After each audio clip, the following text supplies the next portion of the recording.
desires, selfish or godly desires.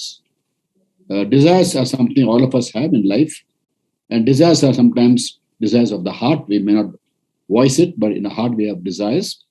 And we're going to look at how God wants us to have godly desires and not gratify the sinful desires. Now, if you look at Romans chapter 13, verse 14, Paul writes, clothe yourself with the Lord Jesus Christ and do not think about how to gratify the desires of the sinful nature. Now, the word sinful nature, actually, the word sinful nature in Greek is a single word called sarkos. And sarkos means flesh, flesh. So the sinful nature has to do with the faculties of the flesh, which is the eyes, the ears, the mouth, and which are part of the human being, the flesh, the body. And the body tends to get attracted to the stimulus in this world. The evil one tempts us with things of this world and to get us attracted to it. And then we have desires of the flesh or desires of the sinful nature. Now, before we turn to Christ, we did not have the Holy Spirit living inside us. Every human being has a spirit, a soul, and a body. Body we all know. The word soul is from a Greek word called psyche, which basically means emotions, intellect, and the will. And we have a word called pneuma for the spirit. So ever since the fall of man, the body began to die. Sin, death came because of sin, and the body becomes a decay because of sin. The mind got corrupted, the soul got corrupted, and the spirit got corrupted, cut off from God. That's a state of man. There was no spirit of God in a person because he can only come in today when we believe in Jesus and invite Christ into our hearts. So every human being normally has a body, a soul, and a spirit. And these three are all contaminated. When a person turns to Christ wholeheartedly and invites Christ into his or her heart as Savior and Lord, we become the children of God. John chapter 1, verse 12. And because we become God's children, in Galatians 4:6, Paul writes, because you are sons, God sends the Spirit of His Son to hearts, the Spirit calls her Abba Father. So now we have one more entity, the most important, the Lord Himself, who comes and lives in us through His Spirit. So every Christian now has the body, the spirit, which is now come alive. When you heard the gospel, we have a mind which is being renewed in the image of the Creator, renewed in knowledge. And that's how our life changes when the mind changes. And we have the Holy Spirit living in us. Now, before we turn to Christ again, we are following the ways of the world. We were familiar with the world. And we understand from the book of Ephesians in chapter 2, verse 1, 2, and 3, Paul writes to the church in Ephesus, as for you, you were dead in your transgressions and sins, in which you used to live when you follow the ways of the world, and the rule of the kingdom of the air. The Spirit is now at work in those who are disobedient. All of us lived among them at one time, gratifying the cravings of the sinful nature, following its desires and thoughts. Gratifying the cravings of sinful nature. We are following the thought process of the sinful nature when we were not in Christ, when we are dead from God. Dead means separated. Now, having come to believe in Christ, we have God's Spirit living inside us, and God's Spirit will lead us into holiness, into all truth. Which means, when you live for the Lord, our desires will change. We do not know the Lord, we are sinful desires, desires of the flesh, desires for satisfying the bodily needs, maybe even emotional needs without God, because we do not know God. And we are following the ways of the world. We were familiar with the world. Now, having come to believe in Christ, we become strangers in the world. Peter wrote the letter, first letter, to God's elect, He writes in 1 Peter chapter 1, verse 1, Peter, to God's elect, strangers in the world, scattered throughout Pontus, Galatia, Cappadocia, Asia, and Bithynia. Elect, chosen by God to follow him, to follow Jesus. And we are now strangers in the world. Earlier we were familiar with the world, now we are strangers. Very interesting change. Normally when you go to a new place, you are a stranger there. When I went to Germany in 1979, I went as a stranger there. From India, going to a new place. The country was strange, the language was strange, people were strange. I learned the language, I learned the culture in Germany, and after some time, I became familiar with Germany. I just did very well in Germany. I was there for 3 years. So becoming familiar after being a stranger is a learning process. Whereas Christian life is the opposite. We are earlier familiar with the world. We are following the world. We had desires of the flesh, desires of the sinful nature, to gratify the desires of the sinful nature. That's quite normal for a person who is not in God. Now, having come to believe in Christ, we have different perspective of life. And God wants us to have a different kind of desire. A desire to please God, to walk in his ways, to always be right with him. And God's ways and man's ways are different.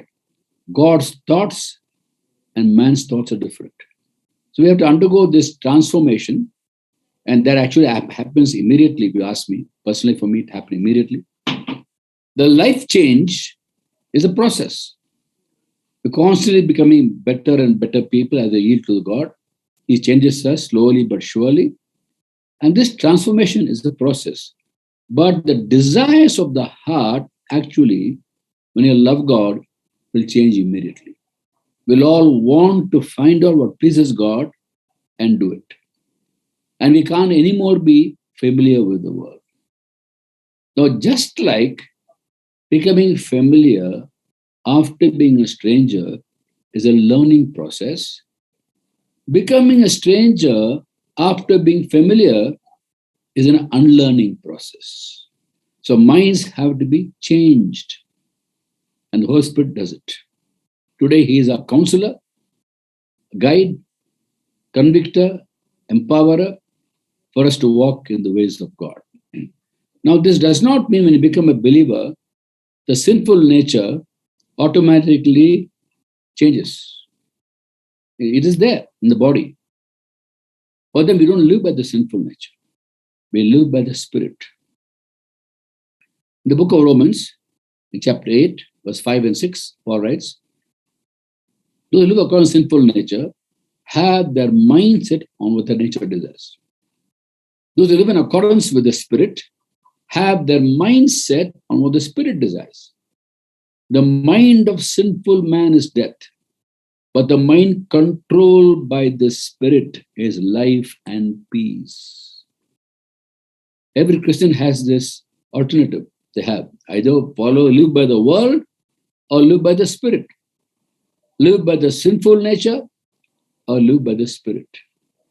And we want to live by the Spirit, which is the will of God. Our minds must come under the subjection of the Holy Spirit of God. The Christians in Rome, Paul writes, Romans chapter 8, verse 5 and 6, those who live according to the sinful nature have the mindset of the Spirit, the nature desires. Those who live in accordance with the Spirit have the mindset of the Spirit desires. The mind of sinful man is death, but the mind controlled by the Spirit is life and peace. So question is, what are our minds controlled by? Are our minds controlled by the Spirit? It's our choice we make. Or do we give it to the sinful nature to be led by the sinful nature? And Paul exhorted the church in Rome, clothe yourself with Jesus Christ, and do not even think about how to gratify the desires of the sinful nature. Sinful nature has desires. Don't even think about it. Don't even have a foreknowledge of it. You look at the King James Version of the Bible, King James Version, this particular verse, Romans 13:14 says, "Put ye on the Lord Jesus Christ and make no provision for the flesh to fulfill its lust thereof." Make no provision, don't give any chance for it. The word provision is from a Greek word called pronoia, and pronoia means forethought. Don't even have a forethought of it, even a fleeting thought, because that will develop into a thought process. So Christian life depends a lot upon Christian thinking. If you want to imitate the life of Christ, we should think like Christ. In the book of Proverbs, 23rd chapter, verse 7, it says, in King James Version, "As a man thinks, so is he." So if you want to have godly desires, you must have minds controlled by the Spirit. Desires get into the heart. What you keep on thinking, what you keep on seeing, what you keep on hearing, slowly get into hearts, and desires develop in the heart. When you ask God to show the heart, He will reveal to us things in the heart. In James chapter 1, from verse 13, James writes, James chapter 1, from verse 13, "When tempted," don't just say God is tempting me. For God cannot be tempted by evil, nor does He tempt anyone. Each one is tempted when by his own evil desire he is dragged away and enticed. Evil desire, desire of the sinful nature. When desire is conceived, it gives birth to sin. When sin is full grown, it leads to death. James talks about conception of desire. In this case, it could be ungodly desire, sinful nature, temptations come. We think about the temptation, allow that to, seep in from the mind to the heart. And then of some time, we happen to actually yield to it. When desire is conceived, it gives birth to sin in the context of the temptations. Between conception and birth, in biological terms, is 9 months. For sin, it doesn't mean to be 9 months. It could be anything. For David, it was one afternoon in the balcony watching Bathsheba. That's all. He ended up sinning. And therefore, we should be very careful about what gets into our heart, what the desires of our heart are. And in the book of Psalms 139, verses 23 and 24, we read, David prays to God, "Search me, O Lord, and know my heart. Test me and know my anxious thoughts. See, if any offensive way in me, lead me in the way everlasting." Praise God, He's given us the Holy Spirit, who's a counselor, who's a convictor, who's a teacher, who will show us our hearts. We shouldn't trust our own intellect, to examine our hearts. Let the Holy Spirit, who searches hearts and minds, reveal to us what the desires of our heart are. And He will reveal. When He reveals, we have to put away whatever that is displeasing to God, circumcise the heart, and replace that with godly desires. Opposite of sinful nature is the work of the Spirit. If you look at 5th chapter of Galatians, verses 19, 20, and 21, identify the acts of the sinful nature. A whole list of things are mentioned there, qualities. Galatians 5, 19, 20, 21. As compared to that, verses 22 and 23 identifies the fruit of the Spirit, meaning the fruit seen in a Christian when the Christian lives by the Spirit. And the Apostle Paul identifies 9 qualities: love, joy, peace, patience, kindness, goodness, faithfulness, gentleness, and self-control. 9 qualities of one fruit. It's not 9 fruits. And God is the one fruit. And as we read this thing, we are so blessed today, it's all written down for us. If any of those acts of the sinful natures in our lives, we are called to circumcise it, cut it off. The real circumcision God wanted always was circumcision of the heart, not the flesh. The Israelites had this practice, they would circumcise the child on the 8th day after birth. And the physical circumcision of the flesh. But the real circumcision God wants is of the heart. In Jeremiah chapter 4, verse 4, God says to the Israelites, circumcise yourself, circumcise your hearts to the Lord. And today, that circumcision is still valid. When the heart gets contaminated by all kinds of desires that displease God, we are called to put it away. The context of strangers in 1 Peter chapter 2, verse 11, Peter writes, as I urge you as strangers and aliens in the world, abstain from sinful desires that war against your soul. Sinful desires will be in conflict with the Holy Spirit who speaks to our soul, our mind, and to the heart. So we're in conflict. In fact, if you look at 5th chapter of Galatians about the sinful nature and the spirit, Paul writes and says, they're always in conflict. The sinful nature desires what's contrary to spirit, spirit contrary to sinful nature. They're always in conflict. We must decide whose side are we? Are we living by the spirit or are we living by the sinful nature? Now, as we look to the amazing grace of God, His grace, His love, His kindness, His mercy, His kingdom, and His promises, let me repeat those blessings which motivate us to obey Him. His love, His grace, His mercy, His kingdom, His kindness, and His promises. They motivate us to put away our sins.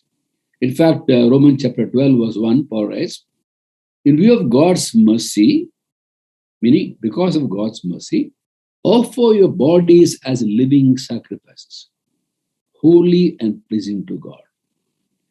The motivation to offer ourselves to God as a living sacrifice are these amazing blessings. I'll give a reference for that also in case you want to know. For love, 1 John 4:19. For grace, Titus chapter 2, verse 11. For kindness, Romans chapter 2, verse 4. For mercy, Romans chapter 12, verse 1. For God's kingdom, Hebrews chapter 12, verse 29, 30. And then for promises, 2 Corinthians 7 chapter, verse 1. They're all amazing blessings of God. Let's just take the mercy of God. Romans 12:1, Paul writes, in view of God's mercy, offer your bodies as living sacrifices, holy and pleasing to God, which is a spiritual act of worship. So spiritual worship actually is offering your body as a living sacrifice. Earlier, offering to the world, to the sinful nature, being led by the sinful nature, by the flesh. Now, putting that away, offering to God. Worship actually is to fear God. Literally, worship means to bow down, to bow down. When you bow down before God, not just physical way, in your all attitudes, your ambitions, your needs, your desires, you replace your own desires with His desires, sacrificing. That's worship. In fact, in response to the devil trying to tempt Jesus by offering all kingdoms of the world, so all this I'll give you if you bow down before me. The Lord says in Matthew 4:10, it's written, worship God, Him alone shall you worship. And that verse actually is a quotation from Deuteronomy chapter 6, verse 13. In Matthew 4:10, Jesus says, it's written, worship God, him alone shall you worship. The original text is not worship, it's fear. Deuteronomy 6:13 is written, fear God. To fear God is to worship him, to obey him in a reverential way. This is reverential obedience. With reverence, with awe, we obey him. And Romans 12:1 gives a motivation for that. In view of God's mercy, we have the mercy of God. Because we have the mercy of God, we offer our bodies as living sacrifices. How does one practically offer the body as a living sacrifice? The body has many parts, I told you, and they are part of the sinful nature, the flesh, sarkos in Greek, flesh. And these organs we have tend to get attracted to the world. Romans chapter 6, verse 13 practically talks about how Christians can offer the body as living sacrifices. Romans 6:13, Paul writes, do not offer the parts of the body to sin as instruments of wickedness, but offer yourself to God as those brought from death to life, and offer the parts of the body to him as instruments of righteousness. So really, if you want to have godly desires and not sinful desires, all these organs we have, which you earlier offered to the world to satisfy the cravings of the sinful nature, we now consciously surrender to the Lord. With the eyes, we used to look at wrong things. And when you look at wrong things and you get covetousness, you begin to lust after things with the eyes. And the heart gets contaminated because of that. We have to offer eyes to the Lord. In the Old Testament, in Psalm 119, 36 and 37, the psalmist says, turn my heart towards your statutes and not towards selfish gain. Turn my eyes away from worthless things. Preserve my life according to your word. Which means, when eyes are fixed on worthless things, a heart also gets contaminated. That's why I'll find in the book of Matthew, chapter 6, from verse 19, the Lord, during the Sermon on the Mount, he tells the people, don't store up for yourself treasures on earth, where moth and dust destroy, thieves break and steal.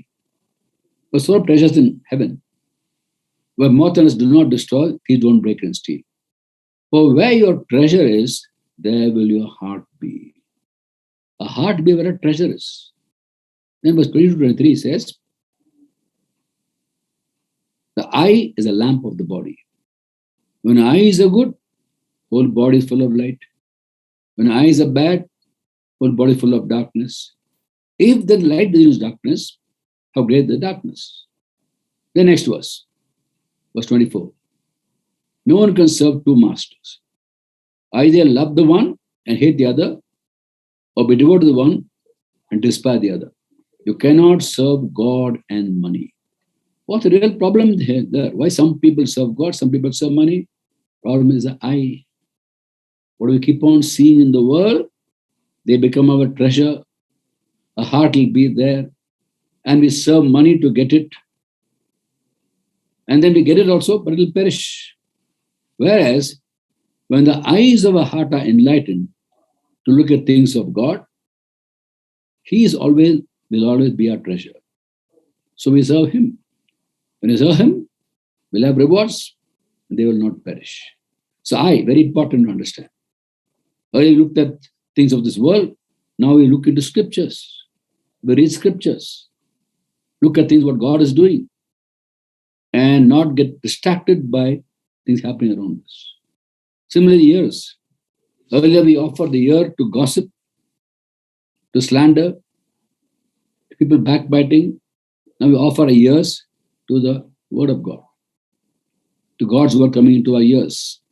And whatever we see, whatever we hear, we process in our minds. And that goes into the heart. Therefore, we have to guard our hearts, guard our spirits by focusing on what we should be seeing, what we should be hearing. Automatically, the heart gets cleansed. And to know what is in the heart, the Holy Spirit is a helper. If you look at Romans chapter 2, verse 29, Paul writes, Romans 2:29, circumcision is circumcised heart by the Spirit, not by the written code. Such a man's praise is not from men, it is from God. So as you know all these things, when we have a time of fellowship with God, please take time to ask Him to show you anything developing in your heart that displeases Him. Let not a heart get contaminated. The book of Proverbs, chapter 4, verse 23, we read, guard your heart. It's a wellspring of life. Wellspring of life. From that everything comes out in our lives.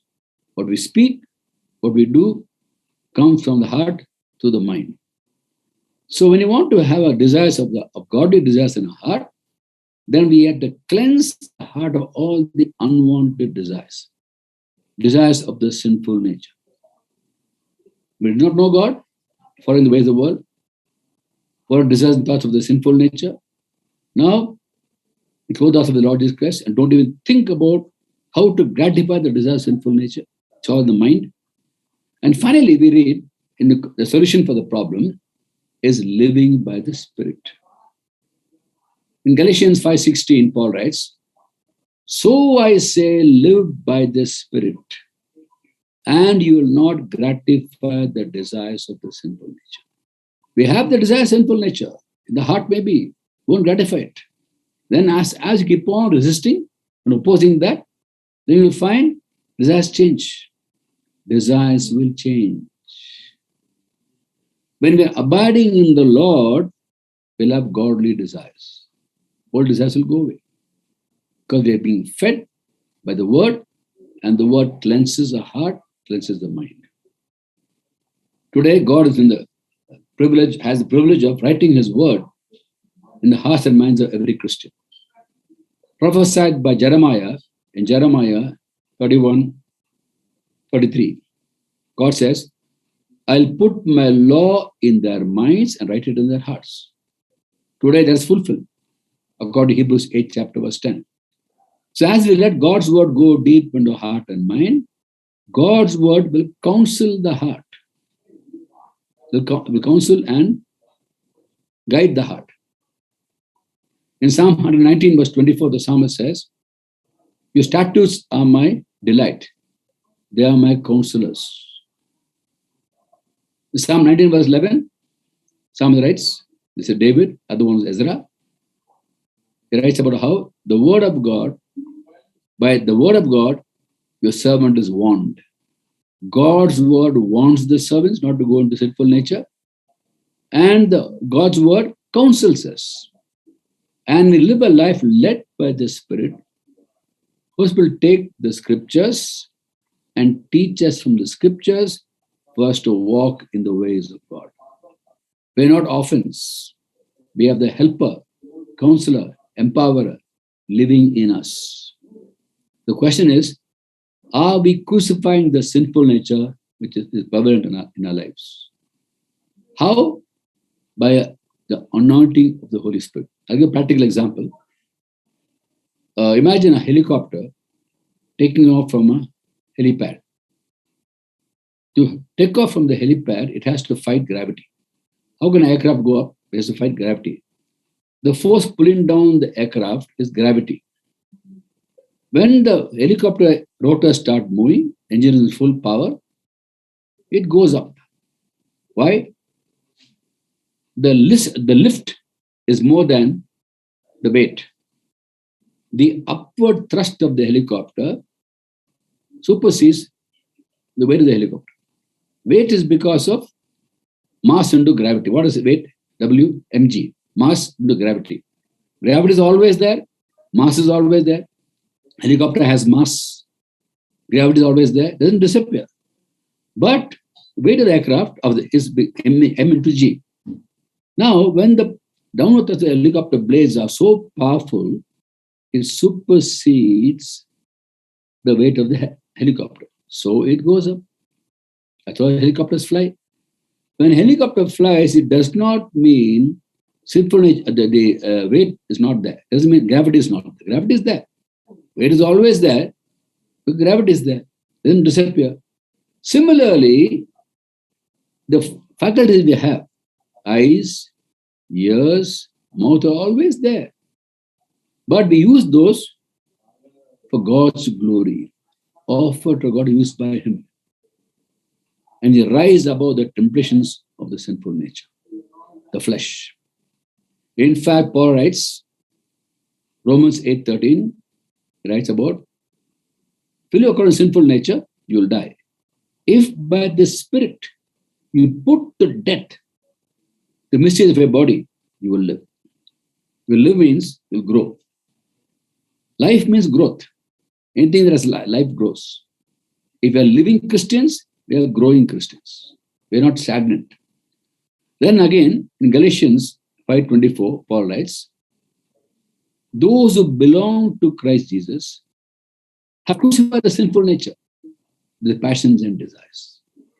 Now, having learned all these things as a practice, you will also realize when we are in the Lord, when we obey Him, the wonderful verse in the Bible, which you all know, very familiar verse, Psalm 37, verse 4. Delight yourself in the Lord to give you the desires of your heart. Delight yourself in the Lord. In the Lord means to be right with Him, to be obeying Him. When anyone abides in Him, he's pleasing Jesus. In 1 John 3:24, John writes, 1 John 3:24, those who belong to Christ Jesus, those who belong to Him, obey Him. When anyone belongs to God, he obeys God. And if you don't obey God, you're not walking in the ways of God. Those who obey God's commandments, they live in Him and He in them. How does one abide in God? He said, abide in me, I'll abide in you. Those who obey His commandments, live in Him and He in them. This is how we know He lives in us. We know it by the Spirit He gave us. The Spirit lives in us. So we know He lives in us. We obey Him, and therefore we abide in Him. So when in the Lord, what does God's word say? Delight yourself in the Lord. Which means you don't have to ask God for things. You delight yourself and He'll give you desires of your heart. Because now, when you're in the Lord, you have godly desires, not sinful desires. And without asking, God will give. Because when you're pleasing God, He'll give us things sometimes which you don't even ask. First thing is to be always in the Lord, in the relationship with Him. When you're doing that, in your heart you'll have godly desires, not sinful desires. Not earthly desires, godly desires.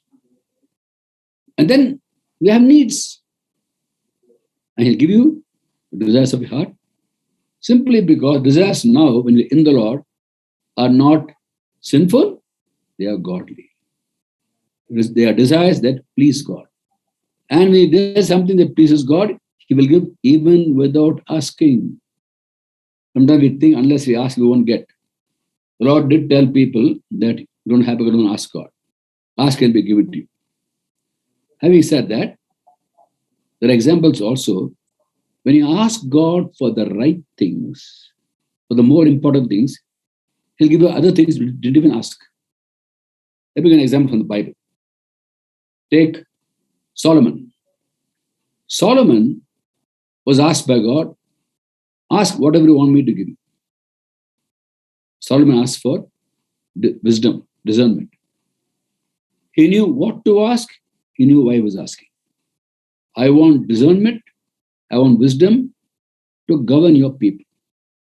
The Bible says in 1 Kings 3rd chapter verse 9, God was pleased.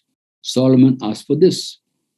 The Lord tells him, because you asked for this and not for long life or wealth or death of enemies, I will give you what you asked for. I will even give you what you did not ask for. And God gave him wealth.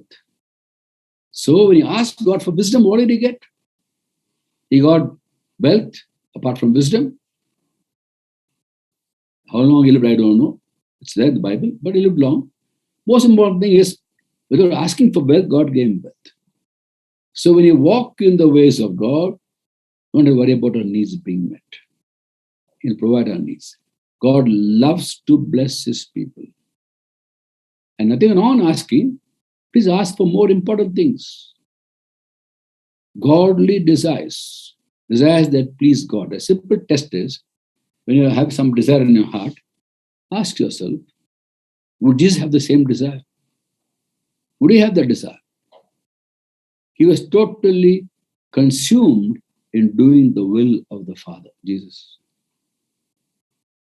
In John 4:34, he says to the disciples, my food is to do the will of him who sent me and finish his work. Totally consumed doing the will of the Father. Did nothing by himself. That was a desire to please God, to fulfill his will. When he entered the world, he told the Father, according to Hebrews chapter 10, from verse 5 onwards, sacrifices and burnt offering you didn't desire, but a body you prepared for me. Here I am. I come to do your will. To offer the body on the cross as a payment for the sin of the whole world. So you and me must have this godly desire of doing the will of God every day of our lives. As we're busy doing God's general will, we can discern God's specific will and be busy doing that will. Don't worry about things happening around you. So even without asking, God will provide. He loves to do good to his people. He will never stop doing good to his people. If you look at book of Jeremiah, 32nd chapter, 38 to 41, God says, speaking about New Testament believers, they will be my people and I will be their God. I will give them singleness of heart and action. They'll always fear me for their own good and for the good of children after them. I will make an everlasting covenant with them. I will never stop doing good to them. I'll inspire them to fear me. I'll never turn away from me. I will rejoice in doing good to them. God finds pleasure in doing good to us. He'll never stop doing good. He rejoices in doing it. And therefore, there's no need for us to ask for things which are very trivial. Asking for more important things, spiritual blessings. Lord, I want to be in the center of it always. I want to please you, Lord. I want wisdom to discern your will and strength to do your will. I want to increase in faith. That through faith, I please you. Godly desires means desires that please God. Our simple desires may not please God. So ask God. He's a helper. He's a counselor. We're not orphans, I told you. The Holy Spirit lives inside us to guide us, to counsel us, to strengthen us, to convict us if we do something wrong. And that was very, very simple for us to live in step with the Spirit. In Galatians 5:25, Paul writes, since we live by the Spirit, let us keep in step with the Spirit. Our desires must be desires that are planted in our heart by the Spirit of God. Now, we look at the life of Nehemiah. Nehemiah was a man of prayer. We know that. Again and again, we read in the book of Nehemiah. Nehemiah prayed, Nehemiah prayed, Nehemiah prayed. Now, when Nehemiah heard that in Jerusalem, the walls are broken down, the gates are burnt, he was burdened. He felt like going and doing something about it, to build the wall in Jerusalem. Being a man of prayer, he realized that desire itself is a planting of the Lord. It's a godly desire, not a desire developed by his own heart. And that's why in Nehemiah chapter 2, verse 12, it's written, Nehemiah says, I had not yet told anyone what the Lord had put in my heart to do for Jerusalem. The Lord put in my heart. So he realized what in his heart was a planting of the Lord, not his own development, not his own generation generated by his own desire. A desire planted by the Lord, a godly desire. Many Christians have desires to do many things, even spiritual things, But then they have this doubt. I won't do this. Is it God's will? Is it God's will? I would love to do this for God. Is it His will? I have a conflict. When you walk in the ways of God, you will not have that conflict. You will know the desire itself is a planting of the Lord. It's a godly desire, not a desire based on the flesh. The sinful desires are basically based on the flesh. Godly desires are based on desires planted in your heart by the Spirit. That's why we are called to walk in step with the Spirit. Having in mind the things of God. And He will take the scriptures, that's how He speaks to us. The language of the Holy Spirit is the Holy Bible, the scriptures. And today, like I said, He knows our needs. Don't have to ask Him for our mundane things. He'll give it to us without asking also. Because of His grace and mercy. In John 1:16, is written, from the fullness of His grace, we receive one blessing after another blessing. From the fullness of His grace, we keep on receiving blessings. But God loves to bless His children. So my prayer for all of us is that we'll realize that we have certain desires. Some of them are sinful, or the flesh, earthly desires. Some could be godly. But when you live by the Spirit, every sinful desire will be replaced by a godly desire. Desire that pleases God. And you'll know when desire something, even without asking, He'll give to us. Now, when you are in the Lord, we face difficulties. And Paul writes, not Paul, the psalmist writes, delight yourself in the Lord, you desires of your heart. So when you face difficulties, don't complain. Delight over who you are in Christ. That He found you worthy of suffering for His name. Then without even asking God, we'll find our needs are met. May God bless us, and let's constantly examine our hearts and let the Holy Spirit's counsel what desires we have, sinful or godly. Let every sinful desire be replaced by godly desires, which means we'll have answers to our desires even without asking sometimes. May God bless us.